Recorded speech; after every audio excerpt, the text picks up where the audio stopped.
नमस्कार दोस्तों, स्वागत है आपका एसआर कंपटीशन मैथ्स में। क्वेश्चन नंबर 1 है अपने सामने। देखिए, चीनी के भाव में 25% वृद्धि हो जाने पर एक गृहिणी को खपत में इतने प्रतिशत की कमी कर देनी चाहिए कि उसका जो खर्च है वो न बढ़े। तो चीनी के भाव में जो है 25% की वृद्धि हो चुकी है।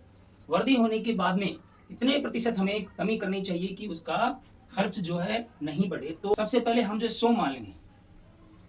माना कि भाव था 100% था। 100 में 25% की वृद्धि हो गई है। वृद्धि हो गई तो ये मान हो गया 125 हो गया। कितने के ऊपर हुआ है? यह 25% की जो वृद्धि है 100 के ऊपर हुई है। तो इस प्रकार का यदि कोई क्वेश्चन आता है तो हम क्या करेंगे, 25% की वृद्धि हो गई है और 125 के ऊपर हुई है गुणा 100। हल करेंगे आगे हम इनको 5 से काट देंगे, 5 बार चला गया है। 25 125, 100 में जो है 5 का भाग देंगे तो 20% अपने पास में कमी कर देंगे। तो इसमें ऑप्शन नंबर ए है वह इसका राइट आंसर हो जाएगा। 20% कमी करनी पड़ेगी। अर्थात चीनी के भाव में यदि 25% की वृद्धि होती है तो 20% की कमी करनी पड़ेगी, जिससे उसका जो खर्च है वह नहीं बढ़ेगा, उतना का उतना ही रहेगा। इस प्रकार के क्वेश्चन से एग्जाम में बहुत बार आते हैं। नेक्स्ट क्वेश्चन है अपने सामने। देखिए, एक व्यक्ति के वेतन में 20% की वृद्धि की गई, फिर उसमें 20% की कमी कर दी गई। यानी एक बार तो उन्होंने क्या किया है कि 20% की वृद्धि करी है, दूसरी बार में क्या किया है कि 20% की कमी कर दी गई है। तो उसके वेतन में क्या परिवर्तन होगा, उसके वेतन के अंदर जो है वृद्धि होगी या कमी होगी। तो हम अब देखिए, यदि इस प्रकार का यदि कोई आता है कि समान रूप से यदि वृद्धि और कमी हो जाती है तो इसका जो सीधा सा सूत्र है वह है x²/100 होता है। देखिए, यदि समान रूप से वृद्धि हो, समान रूप से कमी हो, उस समय हम लगाएंगे x²/100। तो देखिए, x का मान है 20/100, 20 तो 20 का स्क्वायर, तो ये हो गया 20 × 20 तो 400/100। तो इसको हल करेंगे तो मान आ जाएगा 4%। वह ऐसे मामलों में जब वृद्धि और कमी समान रूप से हो तो हमेशा ही हानि होती है, यानी कमी होती है, ध्यान रखना। तो इसका जो राइट आंसर है वह हो जाएगा बी। ऑप्शन नंबर जो बी है वह इसका राइट आंसर हो जाएगा। सीधा सा इसका फॉर्मूला x²/100 बराबर, देखिए मान रखेंगे x का मान है 20, तो यहाँ पर 20 का स्क्वायर हो जाएगा 400/100। तो हम क्या करेंगे, 400 में 100 का भाग देंगे तो क्या आ जाएगा, हम यदि भाग देंगे तो देखिए मान आ जाएगा 4% मान आ जाएगा, और ये क्या होगी, कमी होगी। ऐसे मामलों में सदैव ही कमी होती है। तो ये जो क्वेश्चन है वो भी बार बार एग्जाम के अंदर आ चुका है। तो इसका जो राइट आंसर है ऑप्शन नंबर बी हो जाएगा। नेक्स्ट क्वेश्चन अपने सामने देखिए, इसी आयत की लंबाई 50% बढ़ाई जाए।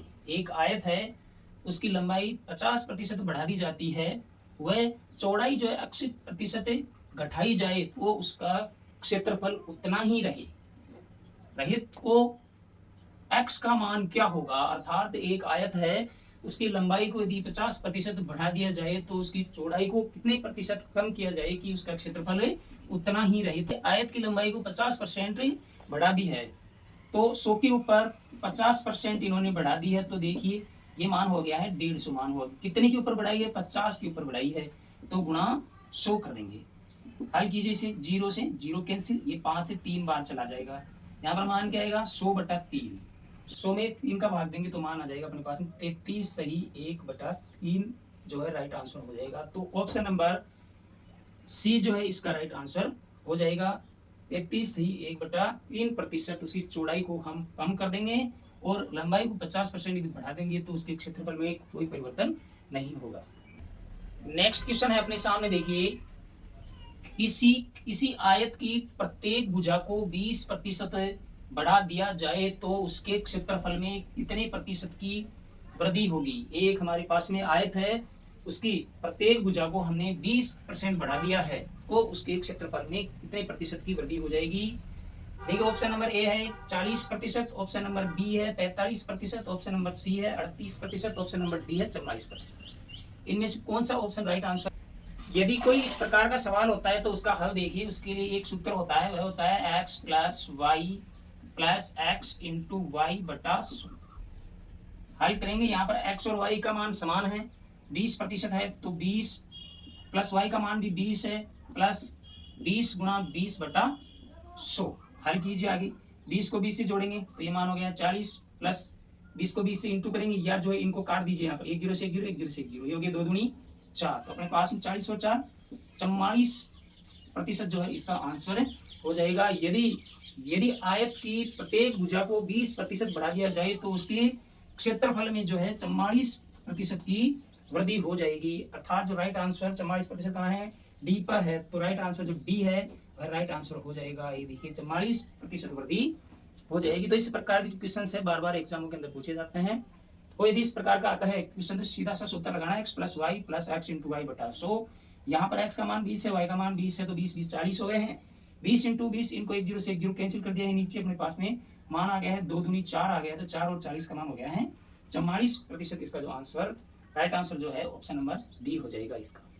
नेक्स्ट क्वेश्चन है अपने सामने देखिए, यदि वृत्त की त्रिज्या में 50% की वृद्धि कर दी जाए तो उसके क्षेत्रफल में कितनी वृद्धि हो जाएगी। वही सूत्र होगा इसके लिए। देखिए ये होगा x plus y plus x into y बटा 100।